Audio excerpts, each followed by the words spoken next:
karon lain po mahigala mga abogado gikan sa Mindanao ni file pag petition Supreme Court.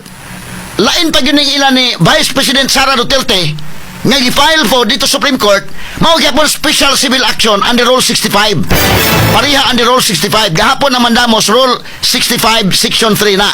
Ang kini mga higalang basis ni Sara Duterte o gadto mga lawyer sa Mindanao nga ni file o petition dito Rule 65 yapon, Special Civil Action, Section 1 o Section 2 ang gigamit.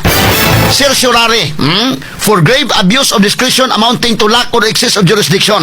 Straight to the O point. dunay prohibition, ang Section 2 may gala. Prohibition. Buti pasabot nga, gahapon sa itong diskusyon, dunay naghangyo Supreme Court nga, sige na inga ng Senate. Manduay ang Senate nga musugod na tag-trial.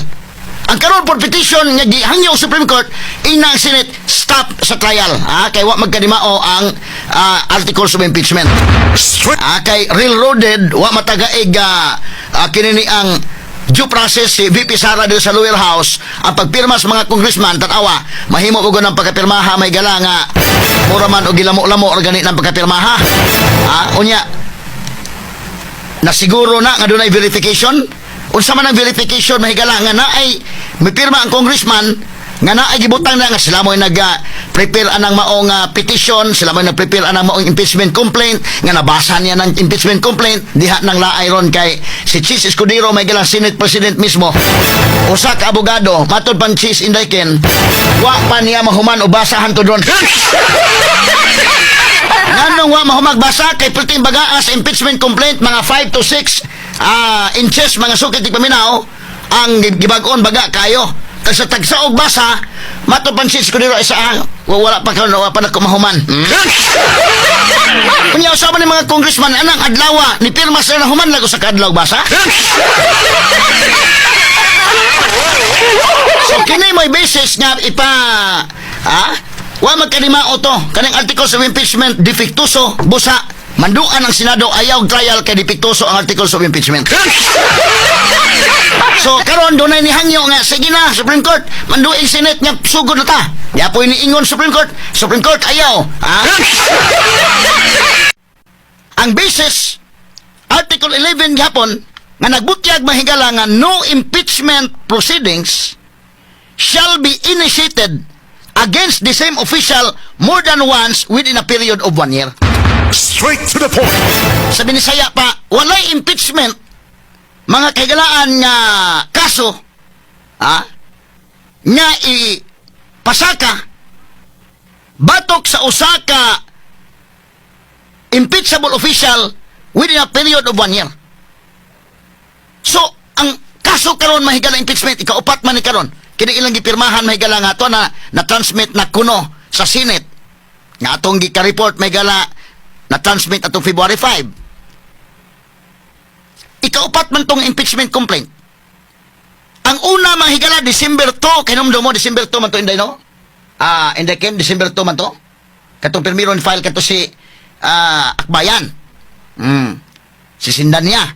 Ikaduha, nag-file mahigala December 4. Katong Magkabayan Black, daghan sila. So ikaduha na tong impeachment complaint. Ikatulo, kadto mahigalang third week mahigalang matod pa ni file to mga lawyers og kinsa pa tong uban. O diyan na diri sa atong atong record. Nya, tulo na to ka impeachment ang file. Wa man ma-aksyonin ning tulo. Unya pag February 5, na to February 5 lang, nipinirmahay na transmit ikaupat nga impeachment complaint. So unsa ko man niron i-resolve Supreme Court ni mga higala. Kanus amang gyud ma-consider nga kanang mo impeachment mahigala ma-consider siya nga na-file na gyud siya nga mabarred ng uban. Kay kung nanay na-file sa December 2, nganong napamay na-file sa December 4, nganong napamay na-file sa December 19, nganong na may February 5, nga dugay kayo wa man ma-aksyon ini. Mo argue karon ang House nga di man kay ang pag-file pagdawat diri sa complaint diha mga higala sa Secretary General di pa man counted ko no. Mamatay ilang argument na deken. Ang counted na kung madawat na speaker diha nang indot ron. Nganon siya nakanindot sa rules mahigala. Sa rules mga kagalaan sa impeachment rules sa House giingon. Ako basaw na. Tubag ni forthwith Niya, oh. Giingon rin mga kaigalaan. Dapat ko kopya sa impeachment rules mga sukit, di ba minaw? Giingon rin sa section 3. Filing. Ha? Kay, ug mauho na, dahil kayo mo naman, og nagduwa-duwa taning kalakiha. Ha? Pag February 5, napasaka ang impeachment, pinaspasay, napasaka. Nausa may nitabo sa complaint sa December 2. Wa man maksyon eh. December 3, December 4, December 19. Tulo na tudaan. So karon ikaupat mo ay ilang gipirmahan, tuan na sa Senate. Di ba questionable na mga sukit ti paminaw? Number 1, nadali sa pamirma. Klaro ka ng verification nina. Kay bawa pa mo ko sa verification, aligre kini. Gidive ni na lang Sara Duterte mahigala dako ning gisulbahon ng Supreme Court. Ha? Oh, pero karon dipiktuso ang impeachment, articles of impeachment. Ha? Kaya na naman na-file first, na naman na-file second, na naman na-file third. Ngano na may ikaupat nga impeachment? Nga niingon man ang konstitusyon nga, why impeachment complaint kay pasaka within a period of 1 year sa usa ka impeachable official? Nga katulong tulok impeachment, kano man to ma-refer? Nga giingon man sa rules, na balik ko na kung rules, oh? Matod pa mahigala sa rules, ha? A verified complaint for impeachment by a member of the House or by any citizen upon a resolution of endorsement by any member thereof shall be filed with the office of the Secretary General and immediately referred to the Speaker. Straight to the point. Sabay meaning na sa immediately. Ngano man na, hinabot naman ng limang ka, December 2 pagod ang impeachment, di pasaka. Wa na mingaw man, tibok December na mingaw, tibok January na mingaw. Takulahaw lang pagabot sa Pebrero, 5, takulahaw lang na ay kaupat kuno niya na mirma ng tanan. Meaning sa, fourth way daw tawa, synonym immediately. Kanang giingon may nga immediately referred to the Speaker. Nganong ang Secretary General wa man niya gihatag sa Speaker gina. So mura tag nagduwa tag tubig-tubig ining kalakiha, mura tag giduwaan ato ning balaod giduwaan ang impeachment sa lower house. Dahil kita nimo dai. Ay giingon mo sa rules, ang complaint, verified complaint,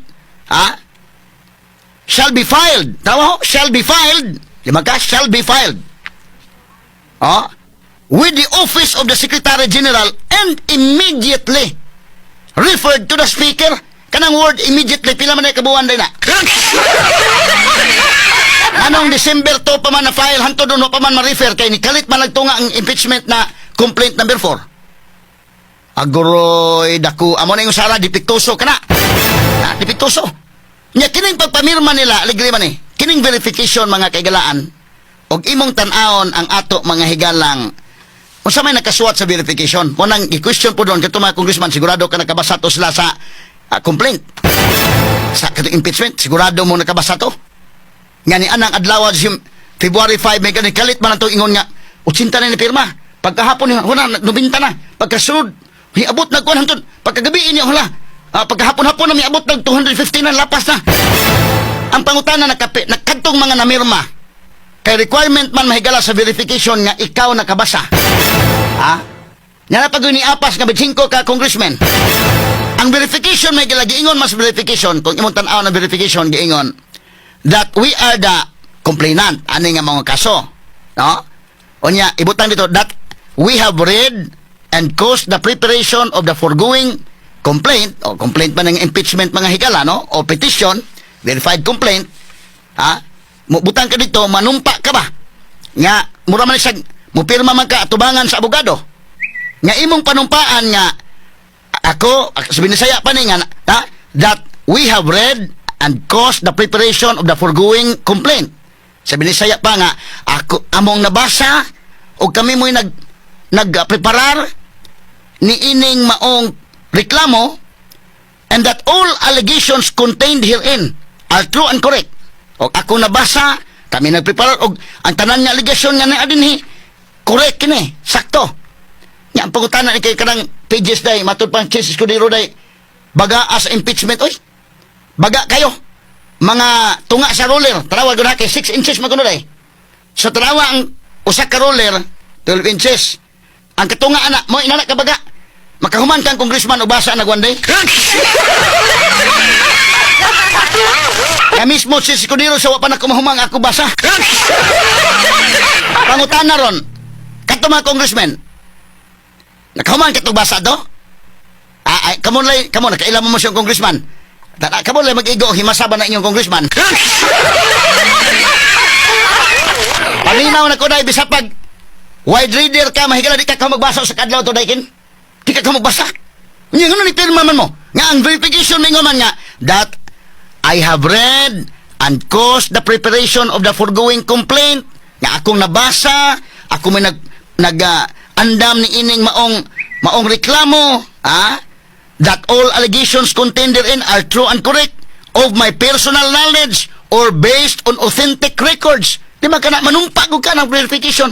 Agoy, mga kagalaan, pero balikon ako, mahigala. Ang Supreme Court, pwede nang muday, Supreme Court, bitaw, kaya ato na siya usulbahon kaya muluntan na ning kalakiha, o nadua-dua tag syatom ining kalakiha. Ano man nga, man ma-refer ka na. Imagine ka ang opisina ni Martin Romualdez, ang House Speaker, o ang opisina sa Secretary General Tapad, mga kagalaan.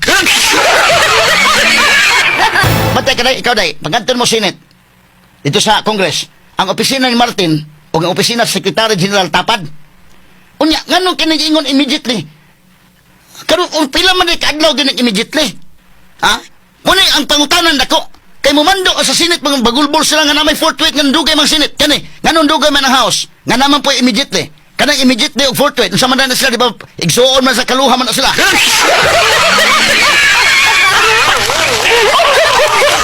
Mutuo ba mo nga nabasa na as congressman una sa may pirma kay di magkampirma wa kakabasa kay nanumpa man ka nga I have read and caused the preparation of the foregoing petition, foregoing complaint. Nabasa nimo kana inyong congressman be kaila man gyud inyong congressman tuo mo nga nakabasa na sila anak nga nahuman gyud basa.